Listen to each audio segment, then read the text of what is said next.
Have you ever overreacted to something small and felt like a scared or angry kid instead of an adult? That's not immaturity. That's your inner child asking to be seen. Today, we're going to dive into child work, what it is, and why it's so important. You hear it everywhere, but this is something so powerful when we are working on healing and becoming whole that I feel everyone needs to wrap their head around just enough where they can start incorporating this into their lives. My name's Michael Berry, and I'm here with Justin. This is the New Ashla Podcast.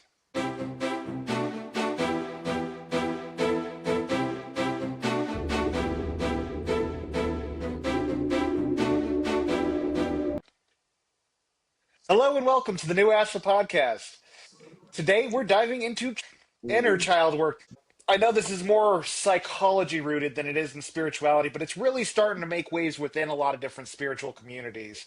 And you hear it everywhere, but it's so much more than just I have this inner kid who needs love and attention. It's understanding this complex being that resides inside of us. Yeah. Well, don't forget that the fathers and the founding fathers of modern psychology were metaphysicians first. They were philosophers and metaphysicians. So it actually started more in the realm of spirituality and philosophy than it did science. It's just kind of balanced out now. So it's a very valid spiritual topic. But we don't just do spirituality here. We like to incorporate all the things that bring us balance.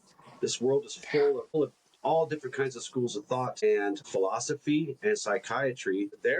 They're already, that's where they started. So I'm really interested in diving into this topic today. It's not something that you know we usually teach, that I would teach a student per se, but Ashla, the Ashla path has a lot to say about this type of topic, and I can't wait to dive into it. So it's gonna be. Yeah. So for me, this is one of my favorite topics when working with clients because if we can understand our inner child, we can understand a lot of how our unconscious mind works. That is what fascinates me the most about inner child work. Yeah. So often when we go through things as a kid, the safety mechanisms, the different coping strategies, the way we needed to survive becomes our personality. And we end up repressing so much of who we are into what is this inner child. Now, you have two sides you usually fall into, and this falls into attachment theory and everything, where you become a perfectionist and someone who's a workaholic, and you end up drifting more into you need to have more play in your life. Your inner child craves play and you deny it.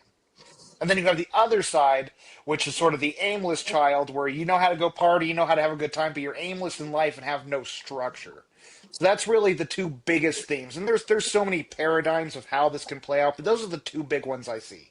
Yeah. Is you either need more play in your life or you need more structure. Right. Well, and let's just dispel something right now. And this is where spirituality comes into. This inner child is not a metaphor. It's not No. some distant memory that you may or may not have good recollection of. This is a very real living presence within you. It's there. It really is. So we're not just saying, act like a kid. Sometimes you need to. Literally, right? So I want 100%. people to understand these things as metaphors, like the show we did on the masculine and feminine energies. We weren't talking about biological things there. We were talking about the spiritual essence of those things that really in many of the world's philosophies and ancient religions was the thing that created the whole world. So they're not just metaphors. This is an actual living presence within you. There was an interview I heard between Matthew Hussey, who's one of my favorite experts in relationship and dating, and he was being interviewed by Drew Barrymore. Was Mm. it Drew Barrymore? I think so, yeah. He's Um, a good character, man. I like her interviews. yeah, it was a fascinating interview, but there was one key part of this interview that just like hit me so hard, and it was exactly how to describe inner child work. And he's like, Mm. "You were put here on this planet for one purpose, and that is to take care of this one human being, to meet Yes. its needs, to give it love, and to care for it. And that person you were put here to take care of, is you." Yeah. And it's like, God. That's exactly it. Again, the whole like structure or play. It's like when you're someone who's a workaholic and you're trying to go for numbers and trying to Mm. prove your worth, you end up forgetting how to have fun and let loose. And on Right. the other side, it's like when all you know how to do is play and have fun, that's how you've coped with life your whole life. You need to start having systems so you can be accountable with yourself. You can start working towards a dream and tap into your masculinity. Your Mhm. Yeah. Yeah. So this is a person that you were and is still with you. It's been with you Yeah. the whole time, right? And as Yeah. you said a minute ago, this is a part of us that was shaped in the most, in our earliest days. Yeah. What ages would you say? Zero to what? 0 to 7 Zero to is seven. definitely would be So the most critical years. and it's all the things. It's the whole everything in totality that you experience. The joy, the pain, Yeah. the good and the bad. And this is a presence within you that used to love without fear and who felt things deeply and didn't care who or why, Yeah. who only had like this pure connection with everything around him. So, like this unguarded sincerity. They just, I think back as a kid and, in a lot of ways, and I'm sure everyone can kind of resonate with this. We get more jaded and we get more cold and we get more distant and we get more, we turn into cactuses sometimes. And it's just really hard to, but it can be a difficult thing to go back there to those things. You can. And that's, I mean, Yeah.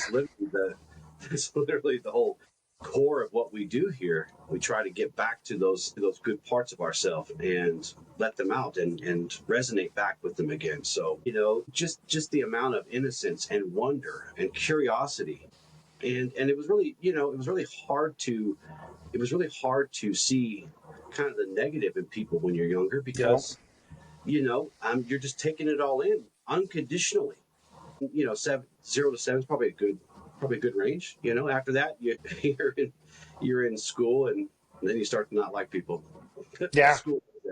Well, I mean, it ties so much in our teachings this work because it's all about we talk about authenticity. That is the number one goal of our teachings Mhm. is to cultivate this authenticity where you are fully showing up as you, whatever that looks like for the day. And getting in touch with this part of you is how you start doing that because it'll tell you what you want, what you need.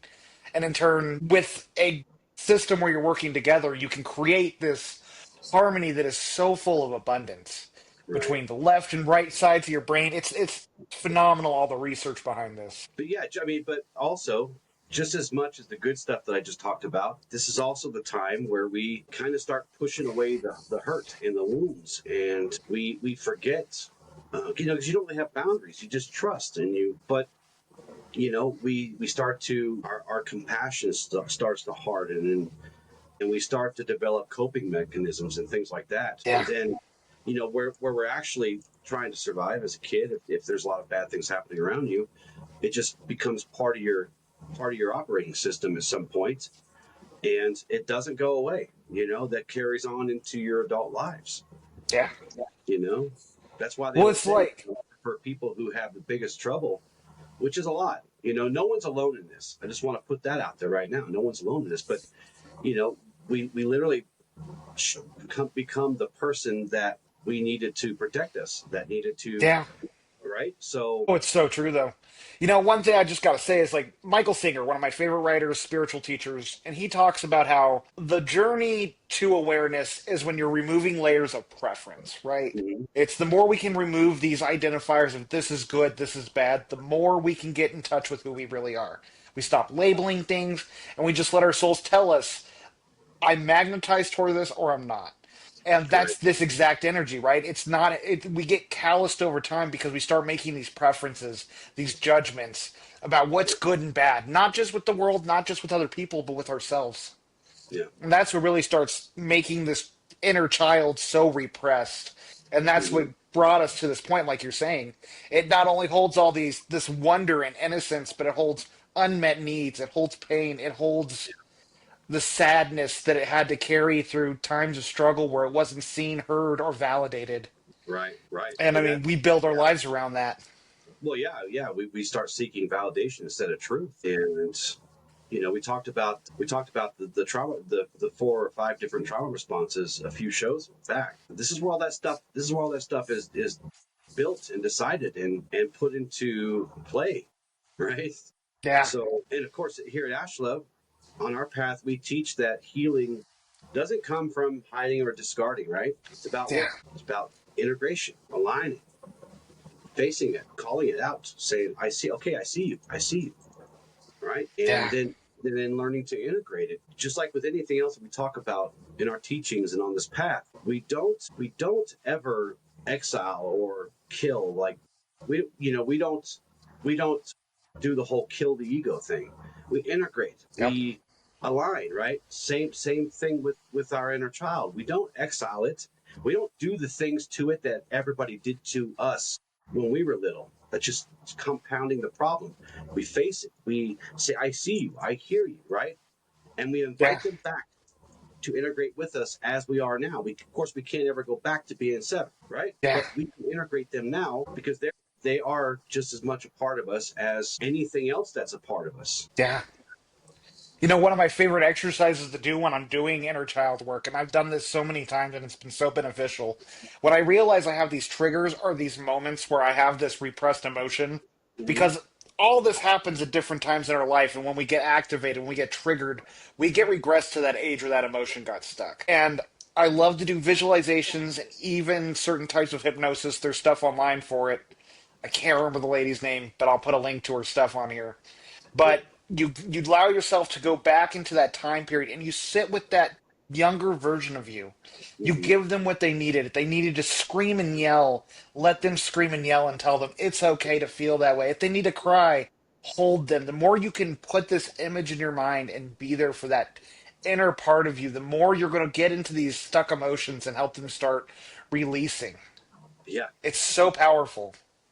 Yeah, because and this is one of the most misunderstood aspects of this of the idea of healing trauma. That at least from my perspective is that yeah, it hurts, but it's not just getting hurt; it halts you. You are frozen in time, even emotionally, especially emotionally. So, What's and like if you my don't motto on recognize it, trauma. like I said, if you never call it out, if you never face it and call it out, acknowledge it, say, "I see you, I hear you," it doesn't disappear. You just get more stuck, and it digs in.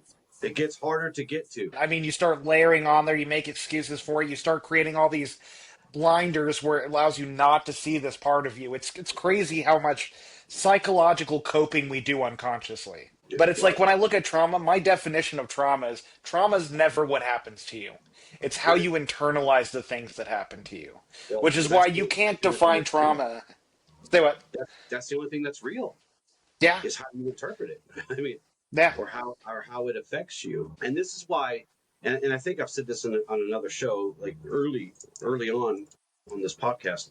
But I used to have, because I was ignorant to this. I used to have this scale of things that happen to people who get more kind of leeway from others. You know what I mean? Like, guy gets PTSD from war, somebody gets PTSD from being physically and mentally abused, or somebody gets in a car accident and is traumatized severely. And I used to I don't know if I believed it, but I kind of just always thought there was a scale of, okay, this person, you know, can be more wounded than this person. But at the end of the day, it doesn't matter what happened.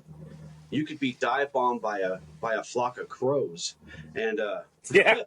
it end up with some serious PTSD. And I You know, really want our listeners to take that in because the key thing here is when we go through crap in our lives, and this is where we get stuck so often, is we are like, oh, I shouldn't feel bad about this. Other people have it worse. That's not exactly. that bad. And it's like we cannot go through life with that perspective. That was my toxic positivity I went through. I was always, people have it worse than me. Oh, that's not that bad. I'm fine. I'll get over it. And I never allowed myself to just be like, that really sucked. That wasn't Right. fair.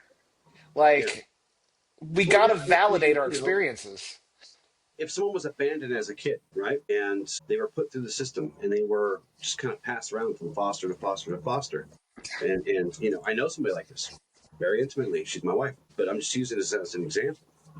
If that's not healed, if that's not faced, if that's not called out and integrated and aligned with, so that healing can happen, somebody she could be on a date and get triggered to a serious traumatic episode just because she was rejected or something, because again, these things are deeply rooted. And so this is why I learned that, what, it doesn't actually matter what happened. That's not the important part. The important part is how that person internalized it, because That's just the way it is. That's what's real for them, not what's actually triggering them, how they internalize it and how it caused them um, trauma. And I think a lot of people kind of say, because like I'll use a different example. Like we always I see these videos every once in a while where somebody parks in a handicap spot and someone will come up to him and say, "Hey, you're not supposed to park there." He's like, "Well, I got my placard." "Well, you don't look handicapped." Get out of here with that. Just because someone doesn't look handicapped doesn't, like, you don't know what's going on with them.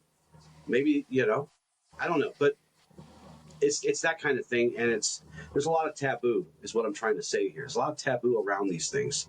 There's a lot of, because people always just immediately go to judgment and say, "Oh, well, you just broke your leg. If that's not that traumatic, but people have it worse."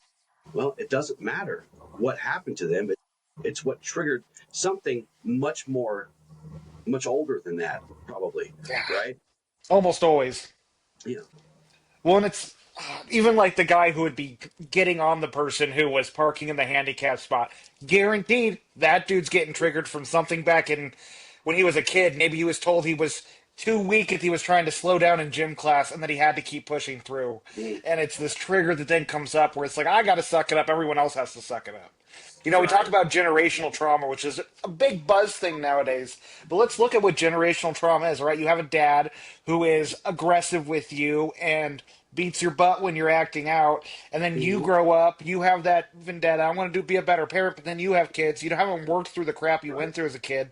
And next thing you know, you're spanking your kids' butts, and it's like right, that's how this stuff gets passed down. People don't face the wrong that happened to them, and they end up right, perpetuating it. You see it in relationships, especially in younger kids, where they get cheated on, and in their next relationship, they cheat on someone because they had that happen to them. And it's just, we don't address the pain we go through, we don't address all the different emotions and things that come up within us, and it perpetuates bad behavior right. because we end up trying to validate our experience Yeah, in an yeah, unhealthy way. yeah, yeah. And again, suppression is not the way.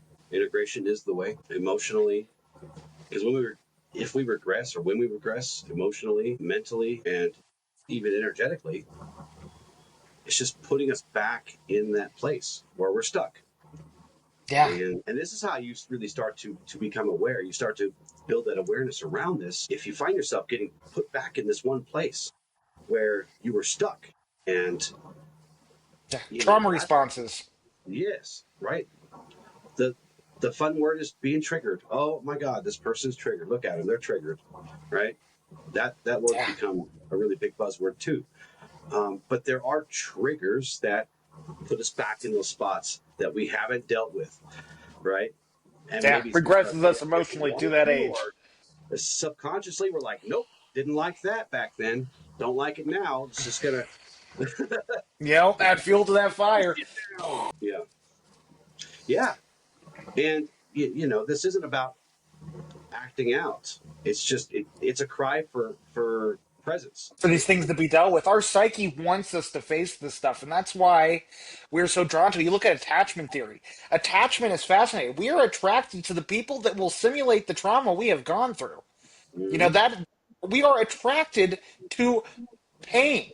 It is we don't know it. We don't think about. We're not like, this person's got a lot of red flags. I'm into this. But Right. there's an unconscious desire that we are attracted to these kind of people, and it's because our soul is craving for us to deal with the crap we haven't dealt with.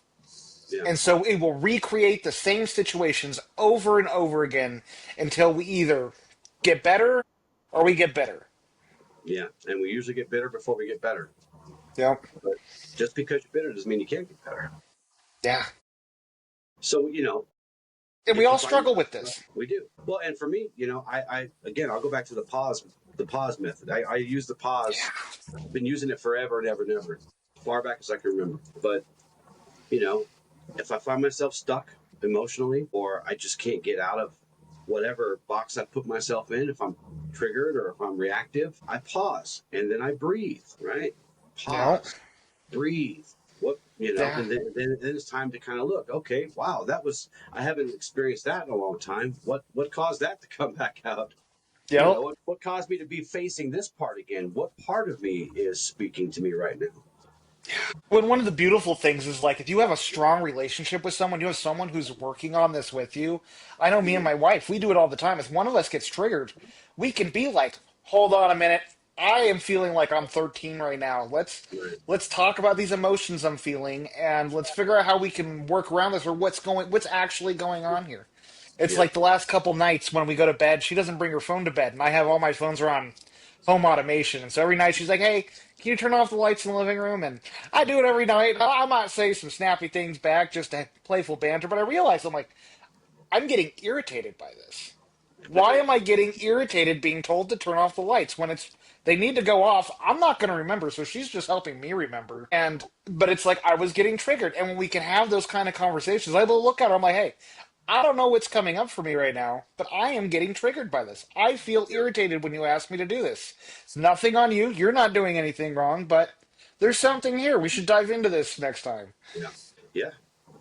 Well, and we're talking about triggers. I have two F words for you. All right. Trigger is not a failure. There's the first F word. Think of it like a flashlight. You get triggered. That's a signal. Okay. That's a message. That is your chance to illuminate. Like what you just said. Why the hell am I so annoyed by this? Why is this irritating me? Because I get Yeah. irritated by little things.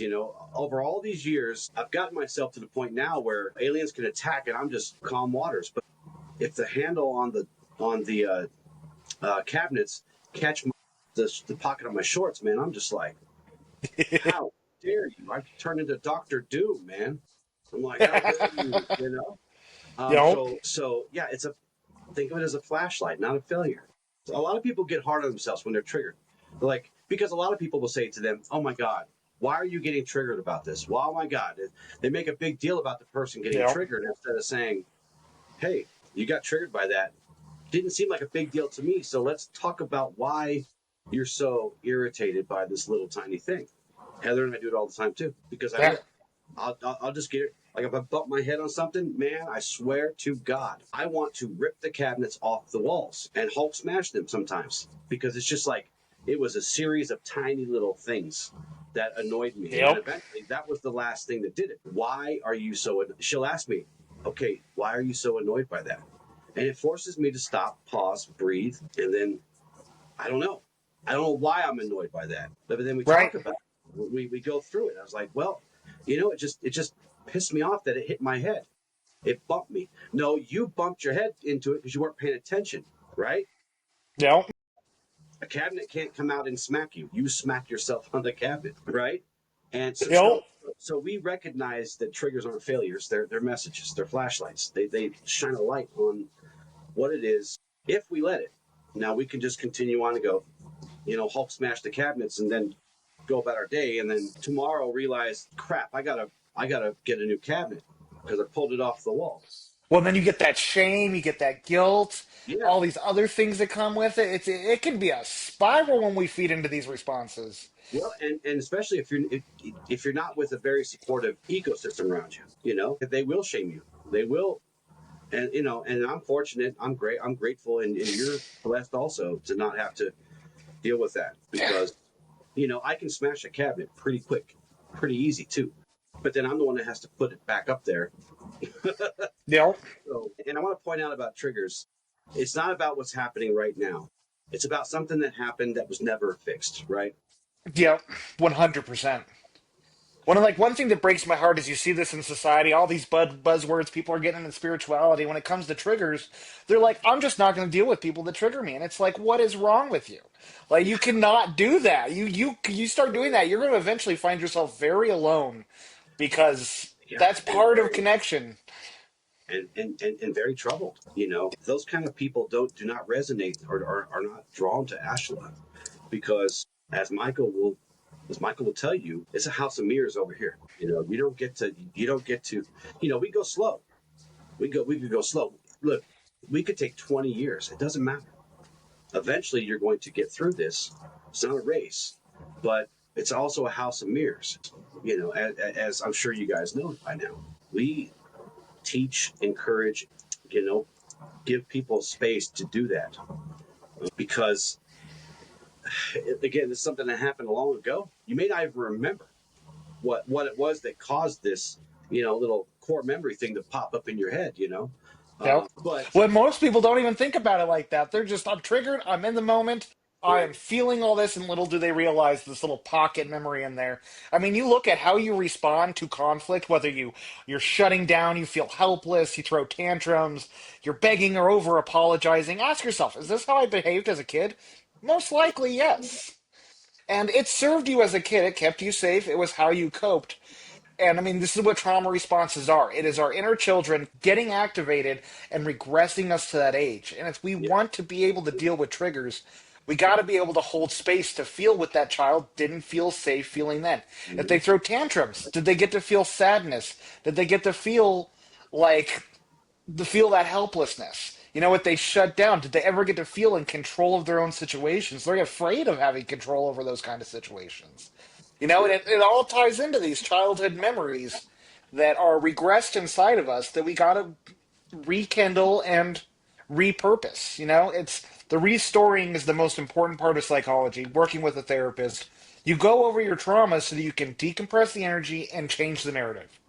You Right. can't change what happened, but you can change the story you tell yourself about it. And that is, Well, and it's something to note also that these things are attached to your nervous system, you know, um, and that's how it speaks to you.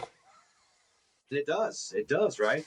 And here's the interesting thing for me about this topic is that you could be old and wise and I mean just hit 12 years old again. And because again, it's not you're not responding with who you are today if you hadn't moved on from some of those blocks that you created. You're reacting from when that that trauma took place where you were Yeah. frozen in time. So that's why you could be the wisest guy, you could be the wise man on the hill, and then a grasshopper jumps on your face, and then all of a sudden you are 8 years old again, Nope. and you're having some outburst that really is probably a lot extra for what really happened, right? And this is why it's really hard to get support for stuff like this around you because people are around you and they're going, oh my God, this guy is smashing freaking cabinets. All he did was hook his shorts on it or bump his head, right? And they're looking at you like, this guy is a wacko. This guy's a nut job. This guy, We, because they see the 48-year-old man, Hulk smashing the cabinets, nope. but that's not a 48-year-old man Hulk smashing the cabinets.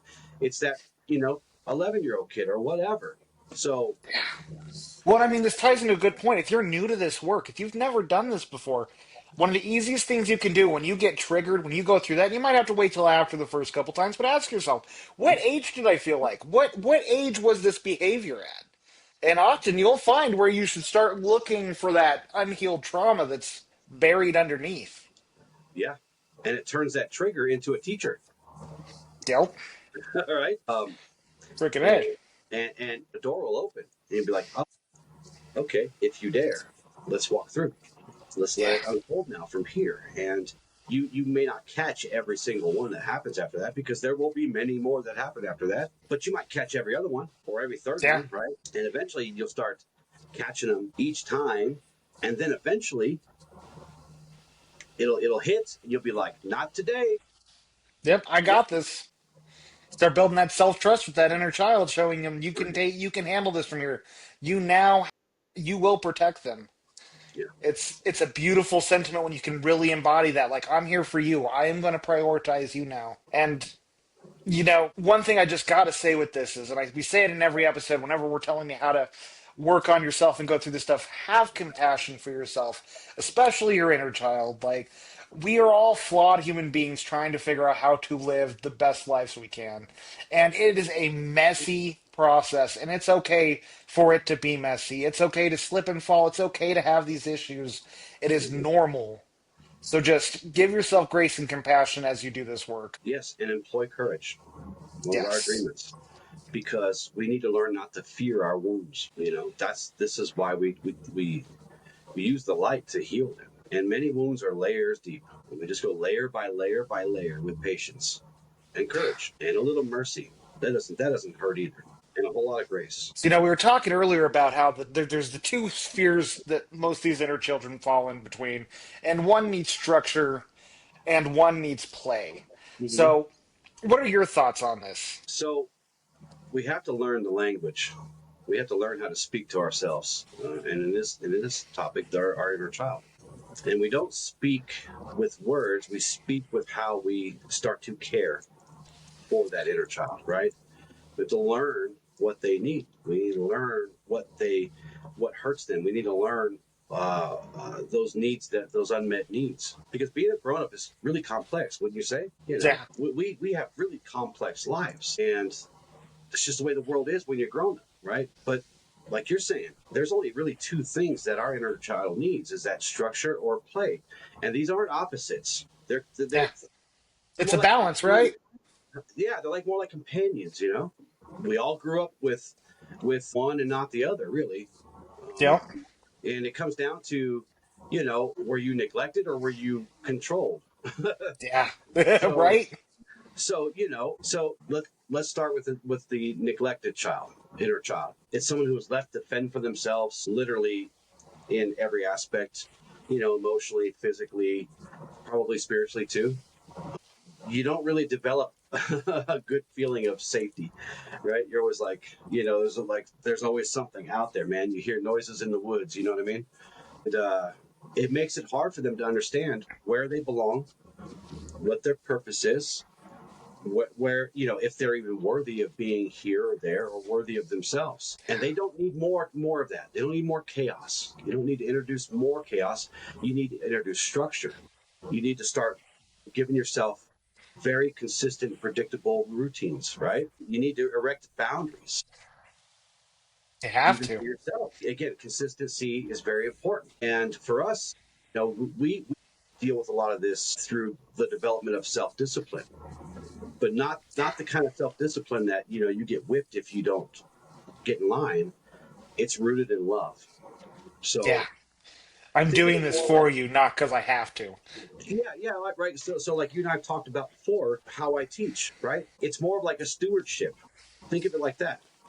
Yeah, I'm guiding you. I'm not whipping you into conformity. Watching out for you. It's a stewardship. It's the way to show, and you have to do this for your inner child. If there was, if structure is what you need, and you need to do it, you need to steward that kid. You need to show them that they're safe and protected, and no matter what's going on around them, they'll have that. I highly recommend find a professional, a mentor, a coach.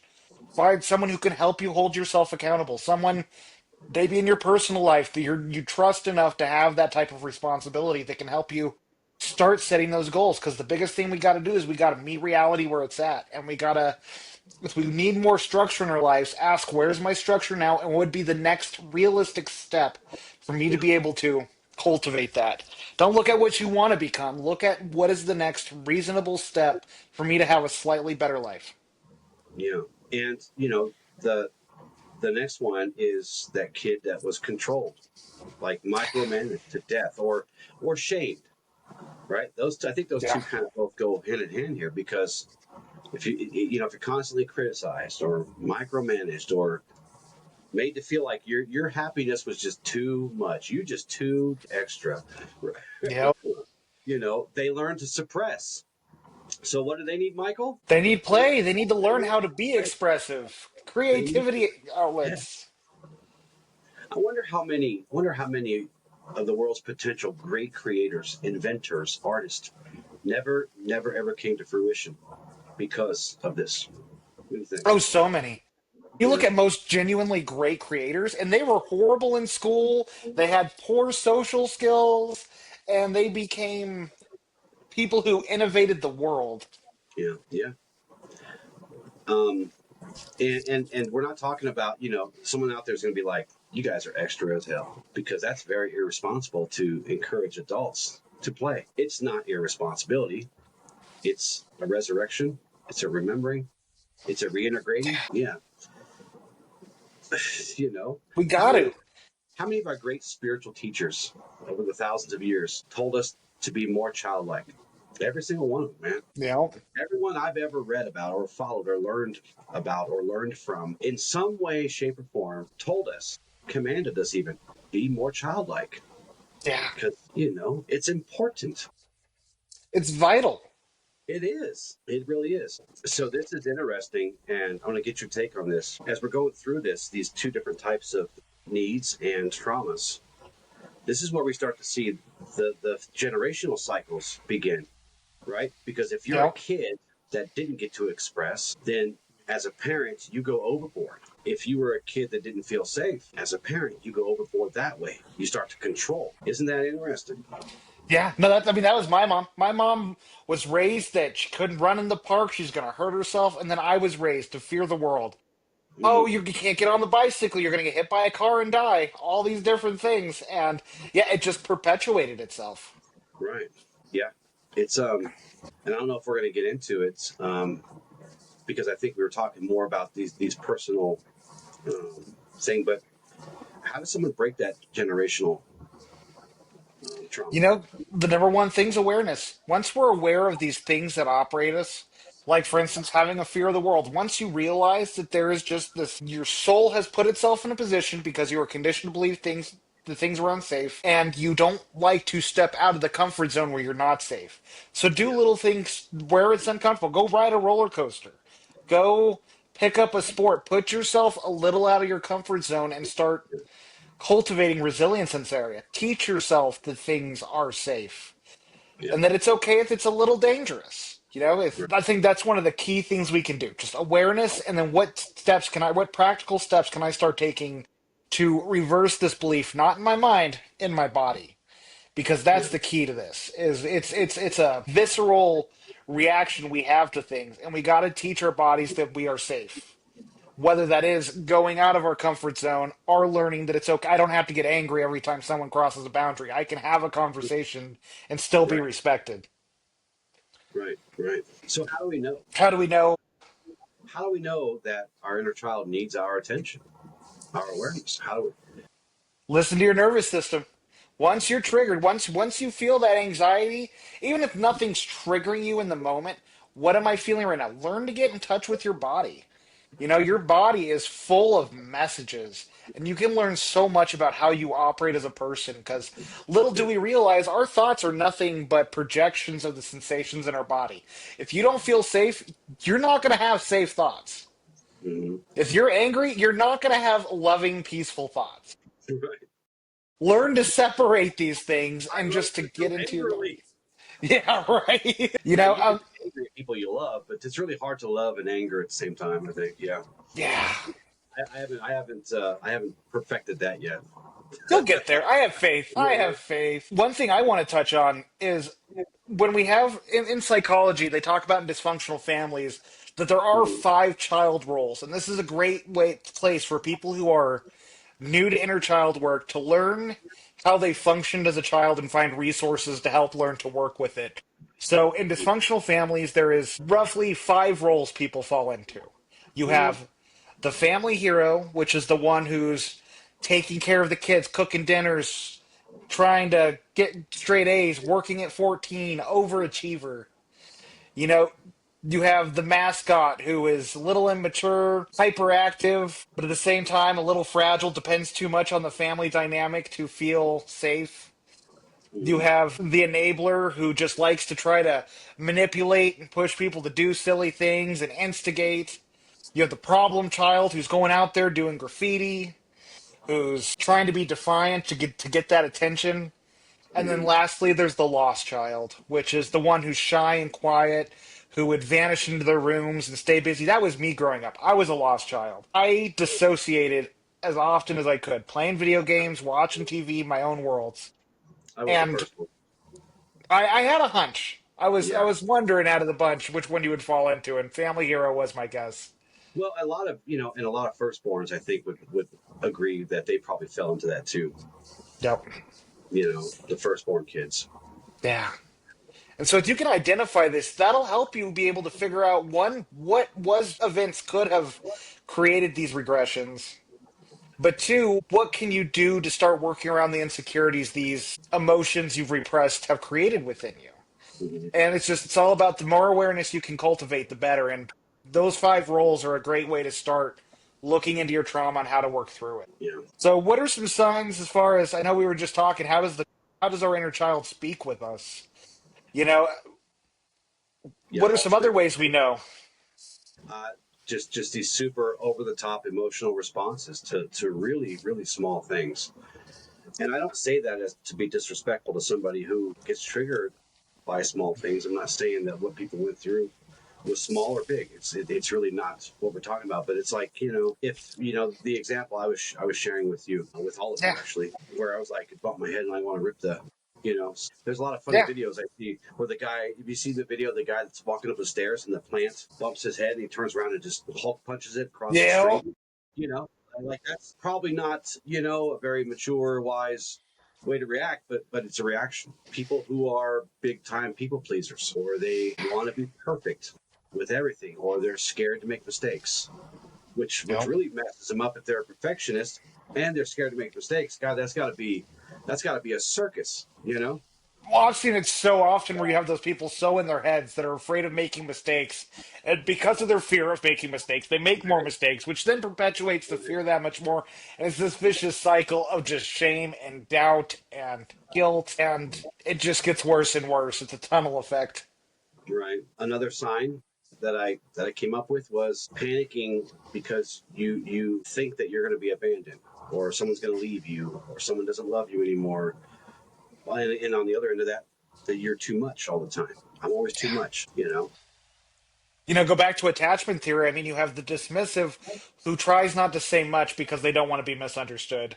Hmm. And so they hold back expressing themselves. And then you have people on the anxious spectrum, and they over explain everything. Those are the people who send you the book long text messages because they want to make sure they cover all the bases so that not a little bit was misunderstood and you understand their intentions. And it's, But then they go into a panic attack because they think you're just going to leave them anyway. yeah, you send them a thumbs up and they're like, oh no, no. Yeah. Okay. Okay. What's your least favorite response to a text message? I think K is actually my worst hater. When I see K, I get mad. I'm like, why are you pissed off right now? Right. Right. Okay. So I'm not the only one that thinks that that's like some passive aggressive crap going on, right? Yeah, no, I mean, I also think it's part of being a Scorpio. I saw this video a while back that showed like Scorpio and Aries texting. It's like, how you Mm. doing, man? Well, how do you think I'm doing? Like, My first wife, I think, was an Aries, and we did not get along very well at all. You and I know another Aries that doesn't like me very much either. And another one is where you really have trouble either setting or respecting boundaries, whether yours or other yeah, people. it's That's so another. true though. So it's like, how can we start reparenting ourselves? Diving into getting in touch with that inner child. What are some practical steps we can take to start fostering that relationship? Because when you start opening up, it's hard when you start doing child work because it's just like all the other healing stuff where it's getting worse before it gets better. It's not going Yeah. to want to open up at first, and when it does, you're going to feel all these emotions. It's going to be this surge of like, first time parent. What do I do? Yeah. Again, I go back to the pause method. That's the first thing I would do, or first thing I would Do say, is that when that huge tsunami of emotions come rising up to the surface, you pause, you breathe, and then you speak to yourself as you would a frightened child. I don't think yeah, there's anybody on this earth that I've ever met that would, if they found a kid, running around the store freaking out, looking for their mom, who would just scream at him, "Hey, what the hell are you doing?" I think yeah, most of us would talk to them to like try to calm down. Hey, buddy, what's going on? Where's your? yeah, You're missing your mom? Whatever. And you don't. And you're not going to shame them all. How dare you lose your mom? Oh, what a nerd! What's wrong with you? Whatever, yeah, right? right. You're going to talk to them with softness, and you're going to say something like, it's okay. I'm here with you. It's all right. You're safe. We'll find your mom, type thing, right? So, and that kind of creates this little miniature safe haven for yourself to move on through that. Yeah, I mean, one thing you brought up earlier, and I love it because if you can really acknowledge what he said, when he said that the person you are today, the person you have grown up into, is who your child self needed the most growing up. you'd realize you have all the tools necessary to make that child feel seen, heard, and valued. And, I think one important thing to note here is it's not about blaming your parents. No, Yes, you can learn a lot, even if your parents were horrible. Don't blame is never the direction we want to go with any of this right? work. We just use Yeah, it as a source of understanding. That's all we can use it for. yeah. Otherwise, it just gets weaponized and it becomes another reason to carry weight on your back. Well, and you just again, you stay stuck. You stay stuck. And I don't care what anybody says. They're going to say, "Oh, you're full of crap, Justin." Okay, but you're wrong. You have to learn to move forward. Yeah. It wasn't your fault what happened to you, but it's your responsibility to heal.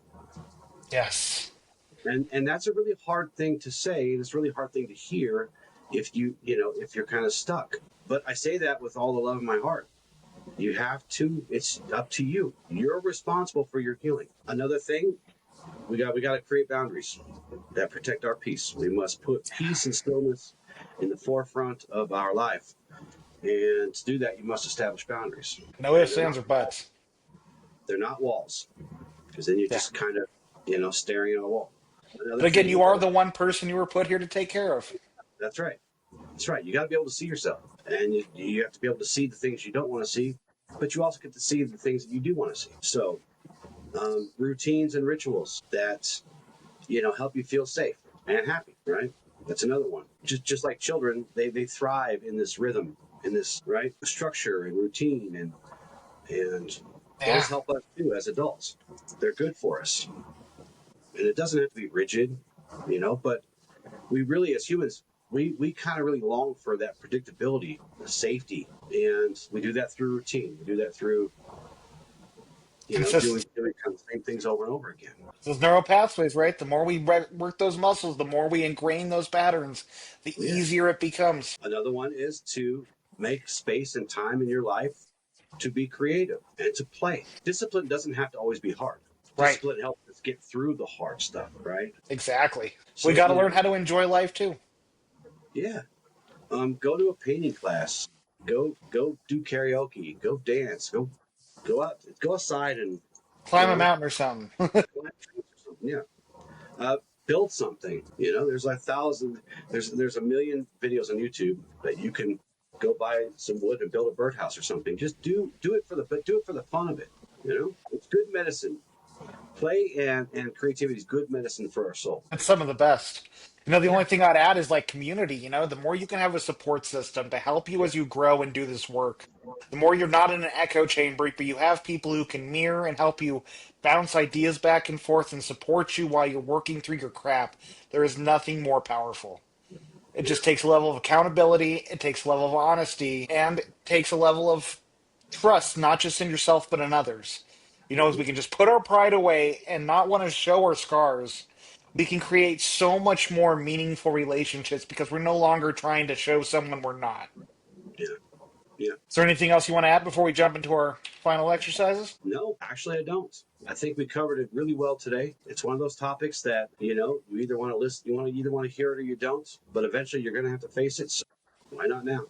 Yeah. Start now. You know, if you're just starting, reach out to us. We're happy to help you start on the journey, help you start figuring out these hidden things lurking in the background that's been running the show this whole time. All right, happy to. Well, shall we do an affirmative prayer? Ah, yes, my new favorite part. Don't lie, journaling's still your favorite. I know the truth. I don't know. I've been praying longer than I've been journaling. True that. Well, we'll close our eyes. Those are I call in presence, the presence of love, of truth, of safety. I open the door to the child within me, not to fix them, but to see them, to know them, to love them.